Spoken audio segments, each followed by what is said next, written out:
All right, so entering the classroom, you have to plan those transitions, how you want them. How do you want the kids to stand in line?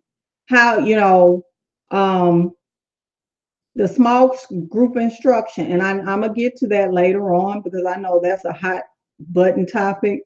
But getting supplies at the beginning of the year, you have to be very, very explicit in how you want to do things or how you want the kids to line up. Do they need to be in the square behind the student?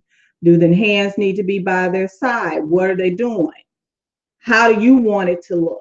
What is necessary? Because some kids need to put their hands in their pockets.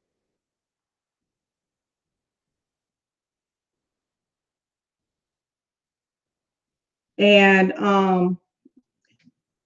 so that's what those procedures are for elementary because it's a lot going on. So you have to plan for those. So procedures in middle school.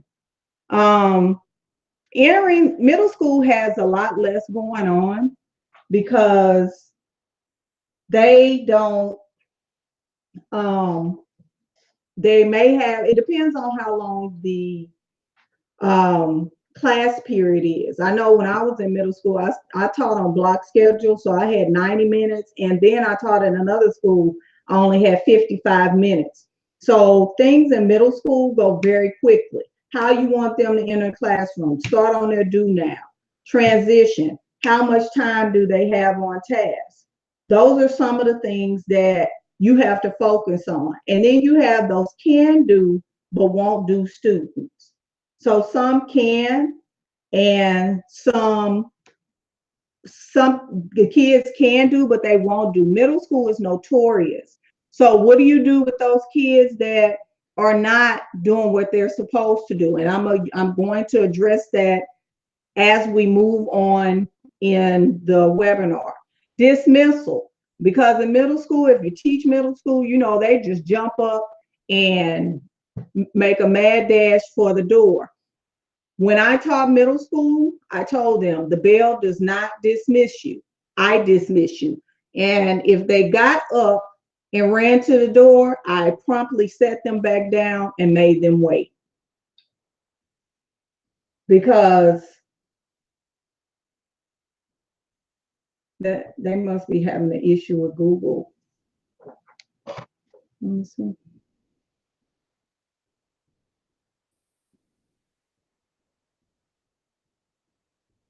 Try refreshing your page.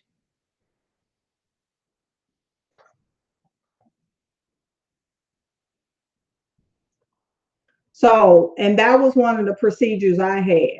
But you have to, I'm going to use that word again, you have to be consistent, very consistent with the students.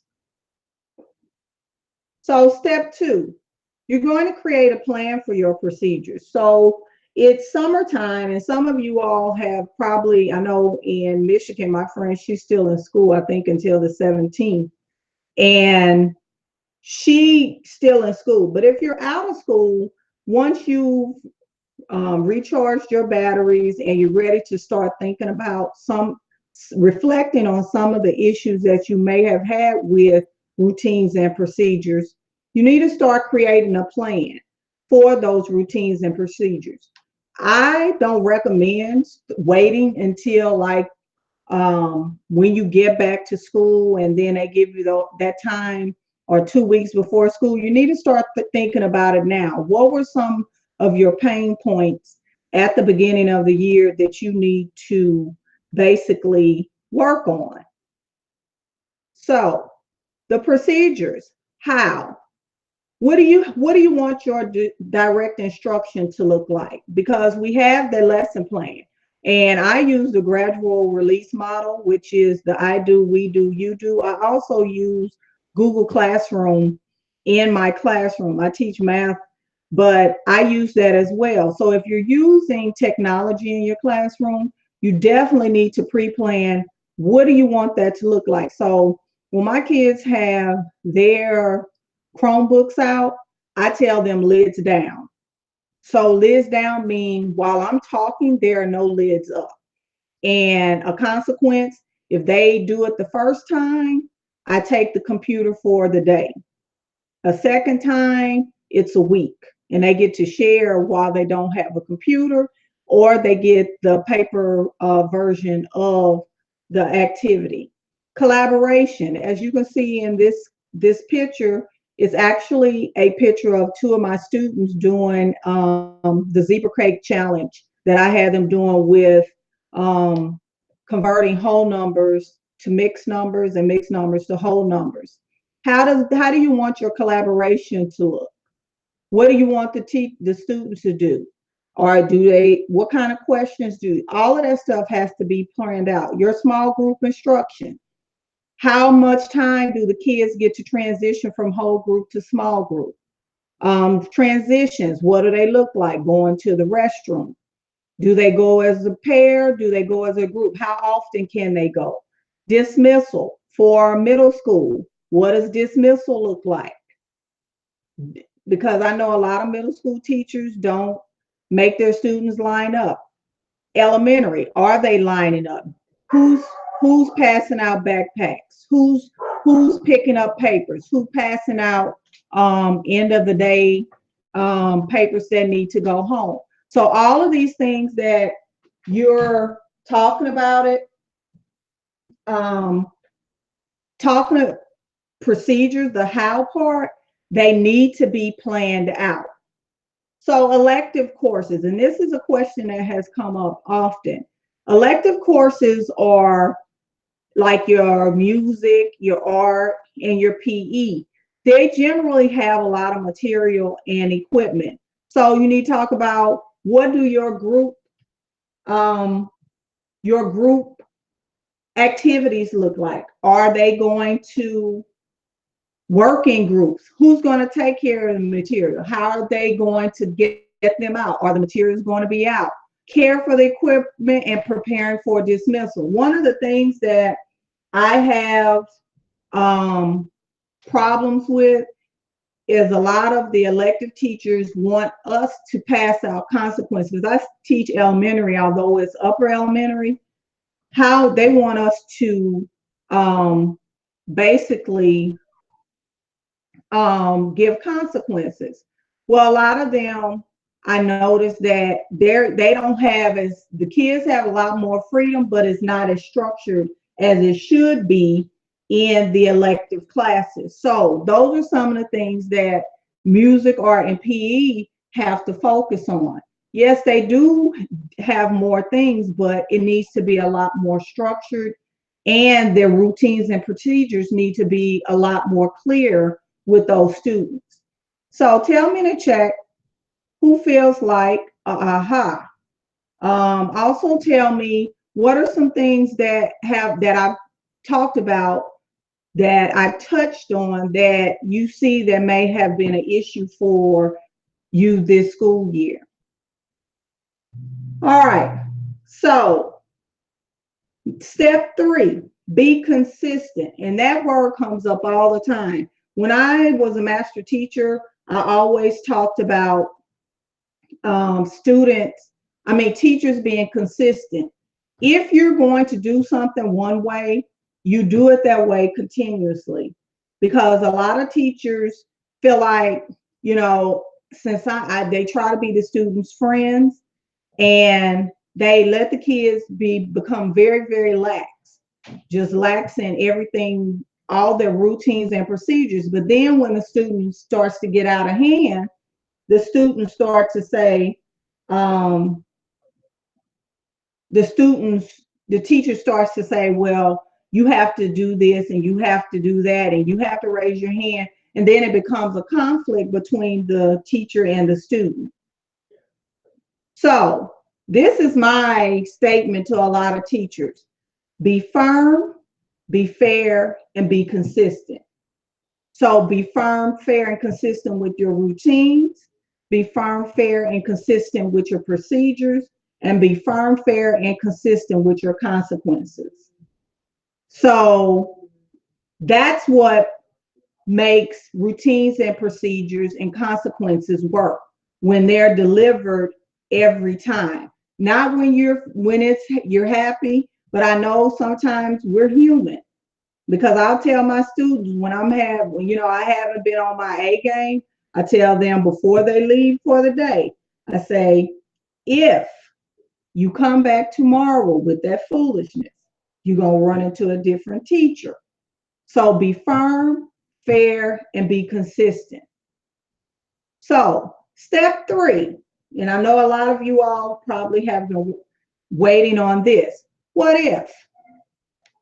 Now, the picture that you see in the on the slide, this is actually a picture of my student. She had literally had a meltdown in the middle of my classroom.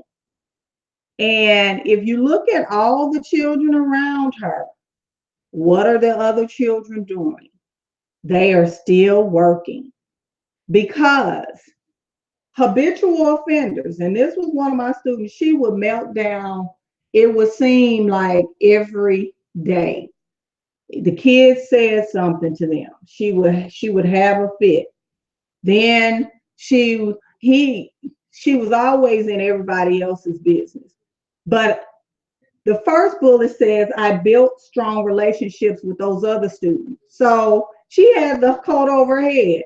That did not stop the classroom. The kids kept working because when I built the culture of my classroom, we had business to take care of. And her having a meltdown and putting the coat over their head, we weren't worried about that. In another class, I had the students who blurt out. Now, I had one little girl and she was in this class. And I promise you, she was like a teapot.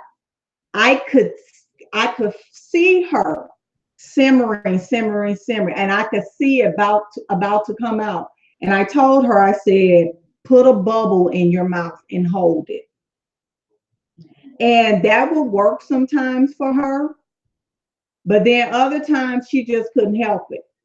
But it had gotten to the point she had gotten a lot better with it because the strategies that I put into place, like a lot of times I would do a think, pair, share just for her group because I knew that she was that student that needed to say it before we shared out because she could not hold it. Then there's those students that are constantly off task. They don't ever follow the rules or procedures. They don't follow the routines. And those are normally your people in small group that are off task. Now, one of the things that I've switched to with small group, I don't do workstations. My kids, I have a classroom set of Chromebooks, and I have switched from workstations because they don't keep my students engaged. Now, we do a lot of reasoning minds. I've done MobiMax, and I just assign the students work at their levels. Most of the time, when my students are off task doing a small group, because I do small group twice a week, most of the time when they're off task, it's work that is too difficult from them or it's not engaging. Small group, or if you're doing workstations, that work has to be so engaging that the kids won't disengage when it's time to transition. Or if you're doing small group, because I do small group the whole day. I do it on Tuesday and Thursday for the whole day because I get it out of the way twice a week because I teach 5th grade and we're on a shorter pacing schedule. So if you're looking at the kids who are off task, you need to really look a little deeper because I know they're getting on your nerves while they're in small group, but you need to really look at them and see what's the deeper reason that they're off task. Some of them are just habitual offenders. And I'm not gonna lie, when I taught 1st grade, when I came back to Houston, I had kids who sat through all 3 of my lessons, my 3 groups, because they were not going to upset the environment. I would give them a seat right behind me if they acted up.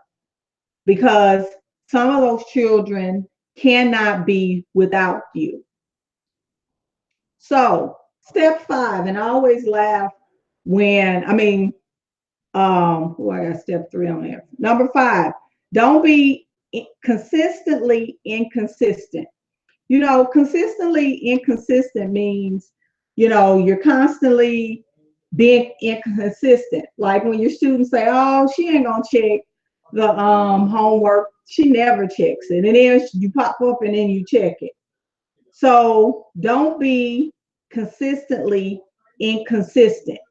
So don't be consistently inconsistent with your transitions. If you've planned them a certain way, if your routine is to go to the restroom at 9 o'clock, or if your routine is for the kids to go to the restroom at second period, let them go. Because what you do, routines, they condition children to be a certain way. And if you say, no, we can't go at 9 o'clock because I need to get through this lesson, then you're not really being fair, because you have conditioned those students to or go to the restroom at that time. That's their routine. Like even this year, I have the group that I have sent on to middle school, they needed routines. I had to help out with the 4th grade math, so I wasn't in my classroom. And when I tell you I had a headache from that group, it was a mess. It really was. But they needed to be on routine. My worst days were when we were off schedule, because they do not do well when they're off schedule. They are all over the place. Also, don't be consistently inconsistent with how you run your classroom discussions. Don't be like me at the beginning.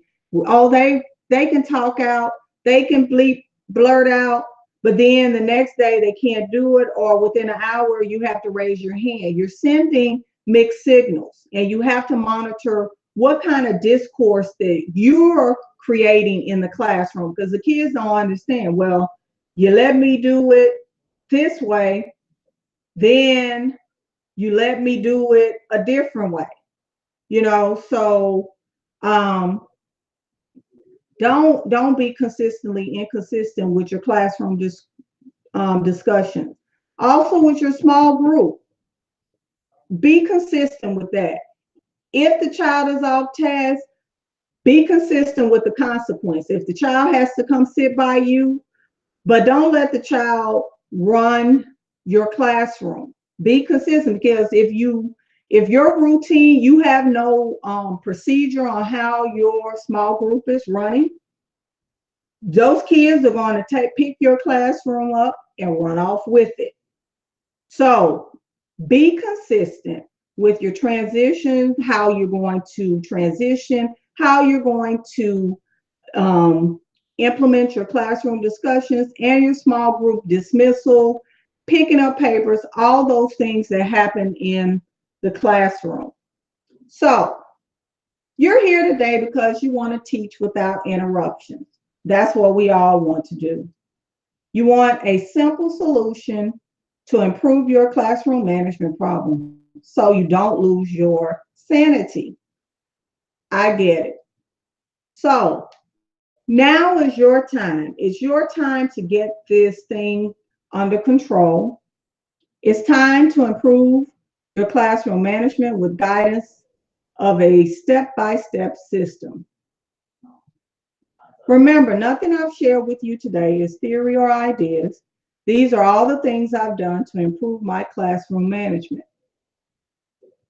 I don't have any advantages or special skills. I don't have any secret tools or access to expensive resources. I just have a system that works. If I can do this, I promise you can do it too. So I'm going to introduce to you today my Managing Difficult Classrooms course. It is a course that is geared towards your most challenging students. It's those students that you're struggling with, or you're a teacher who's struggling with classroom management yourself. And it's not geared toward those popular concepts like in Harry Wong book or those different types of books. Teach Like a Champion is more of a buffet style with building relationships being the foundation of the course. So what you'll get in this program is you'll get 6 modules. They're video modules. One bonus, I have an email course that it's a free email course, but there's a companion journal that goes with the email course. And it's called Dealing with Disrespectful Students. I offer this journal as a bonus with the Managing Difficult Classrooms course. You get templates, resources, checklists, video, and audio training. So what you will create and achieve in this course, by the time you finish with this course, you'll be able to connect with your students, build relationships, and then you'll finally have a plan for your classroom management. Then you'll leave with confidence. Classroom management is one of the greatest issues that teachers struggle with. I teach mathematics, and I started out doing training for teachers, but I noticed the teachers cannot teach the math because they cannot get the classroom under control. And then the kids are so disrespectful to the teachers that it's ridiculous. And what I tell teachers is that you don't need the parents to control the students. There are some parents that I've never talked to, and there are some parents that I call just for documentation purposes. And there are parents that, that I might call one time and it's no help. So I try to get through to that student on my own. And that is with 100% with connecting with relationships. So in module 1, what you'll learn is making connections. So there are three lessons in module 1. You'll get to know your students, connecting with your students, and building relationships. Each of the 6 modules has a connect and reflect part to it. The next one is breaking down barriers for module 2. So what you'll learn in this module is what's your story? Because sometimes teachers come with our own issues that inhibit us from connecting with the students. One of the things that I do promote in this course is humanizing the classroom management process. We do not work for the prison system. We're teachers and we teach discipline. And what we're trying to do is teach these kids some things before they go into the real world, because as you know, the real world is not kind. The second lesson is it's not personal. Sometimes we take things that students do and it's not personal. Now, you probably ask me, well, you probably haven't been cursed out. Well, for the first time, a student actually did that to me this year. And I looked at him and I told him, you're not going to be the last person that was going to curse at me. And do you know that little boy, the next day, he acted like nothing happened? So we're dealing with children of a different time period, because he told me that he loves me, but you curse the people that you love. So those are the things that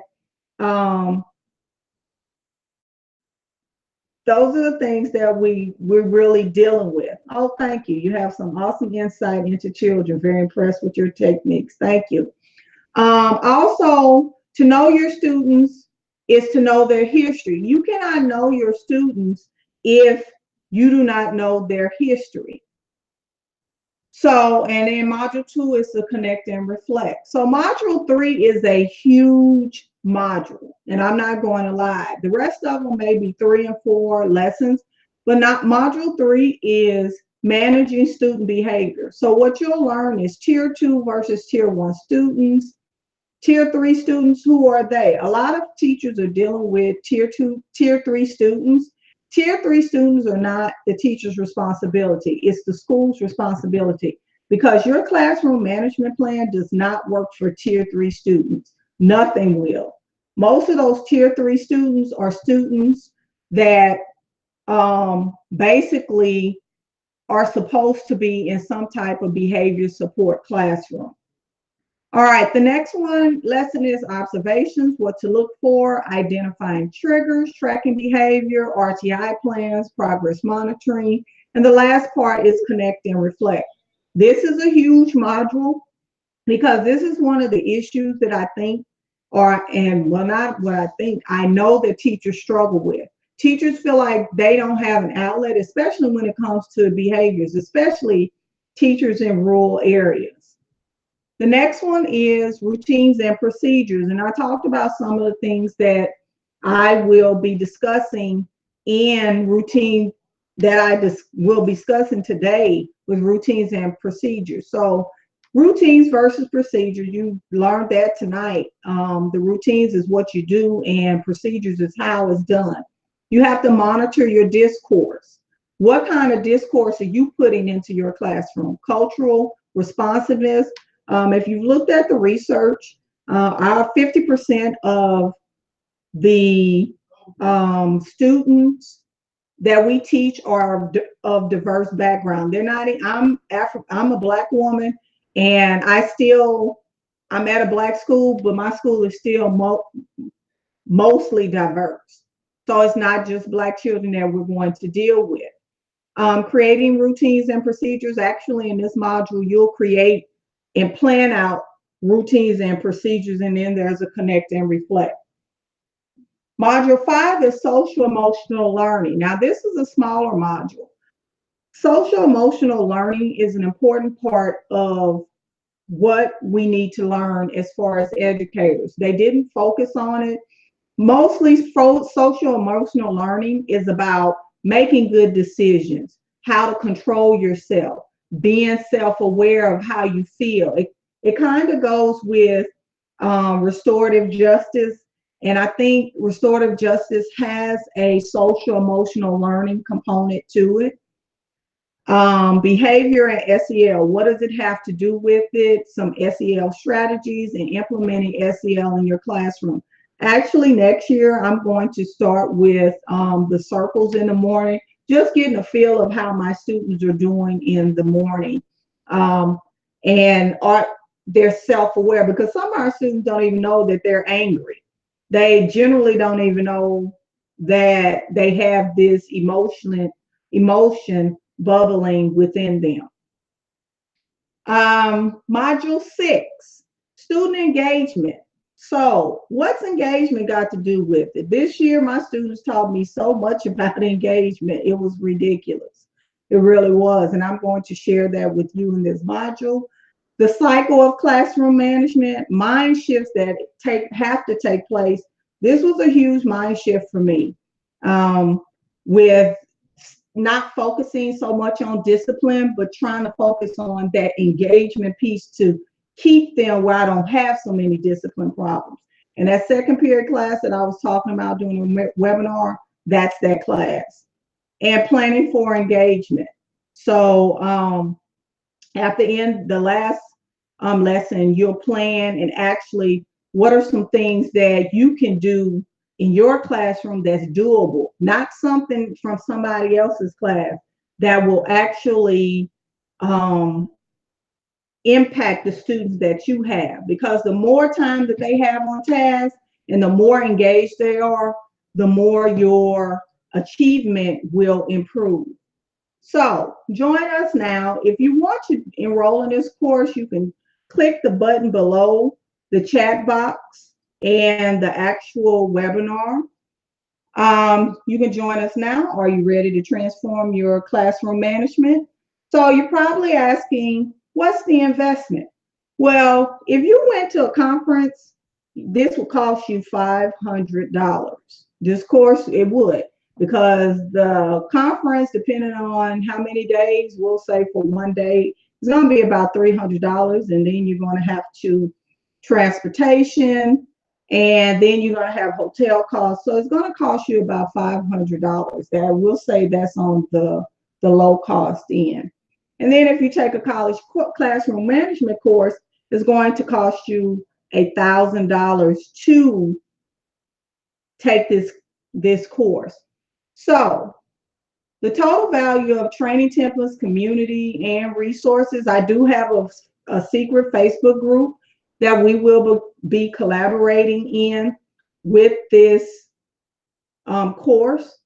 And we'll have 4 Q&A sessions. I also have a counselor that will be joining us, and also a teacher who has been teaching special ed for a long time. And she also just got a master's degree in behavior analysis. She will also be in that group for Q&A.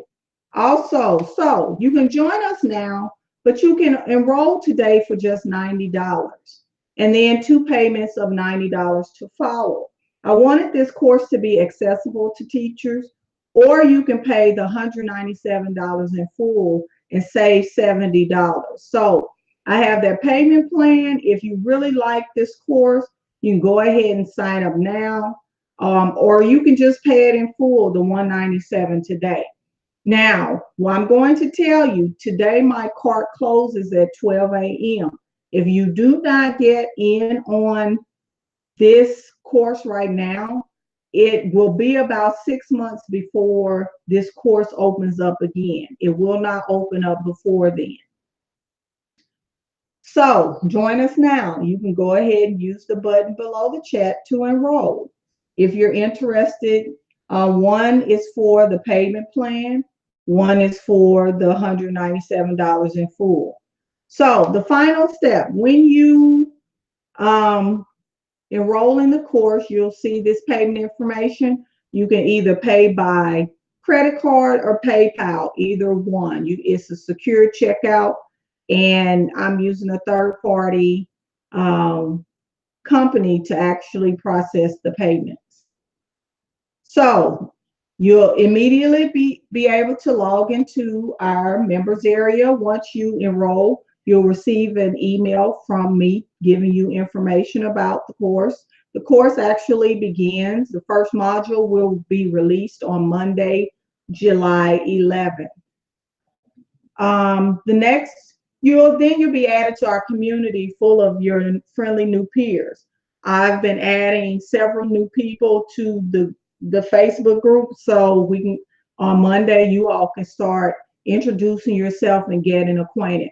I can tell you there's no better feeling than having a group of people that understand what you're going through, and you not having to vent to people at school that really don't get you.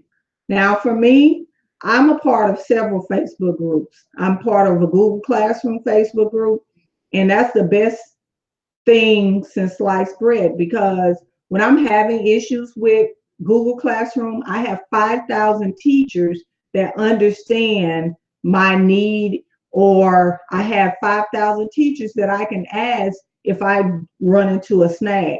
It's no more your island unto yourself. So you can start now just for $90 and 2 easy monthly payments, or you can just pay in full, which is the $197, and save this $70. So I know you might have some questions. So how do I know you're not wasting my time? Some of you all probably will say, well, this is just the same old classroom management. Well, this course was designed by a teacher. I am still a practicing teacher. Next year will be my 18th year, and nothing that I'm going to provide in this course is anything that I haven't used. I present research. This course is based on Marzano's research with building relationships. And I promise you, if you enroll in this course, you will not be wasting your time. So what if you don't have a classroom yet? Well, if you don't have a classroom yet and you're a pre-service teacher, yes, you can still join. I'm not sure I can really do this. You can. It's a different approach to classroom management. What is the problem? I mean, if you've been having problems now and you still haven't been able to solve them on your own, why not try something differently? It can't hurt anymore. You may feel like, well, it may make my kids worse. I promise you, it will not make your students worse.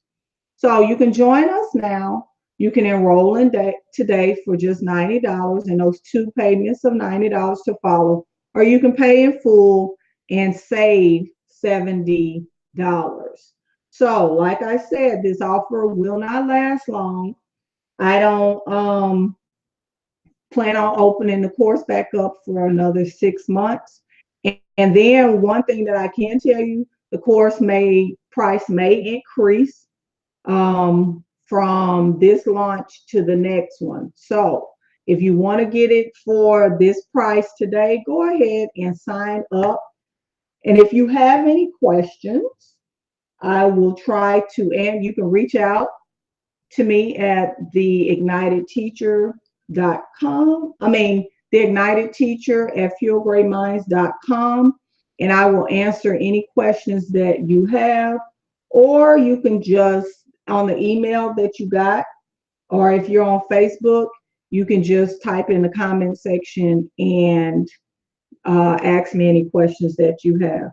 So I want to thank you all, the two that are still here, and thank you all for attending this webinar, and you all have an awesome evening.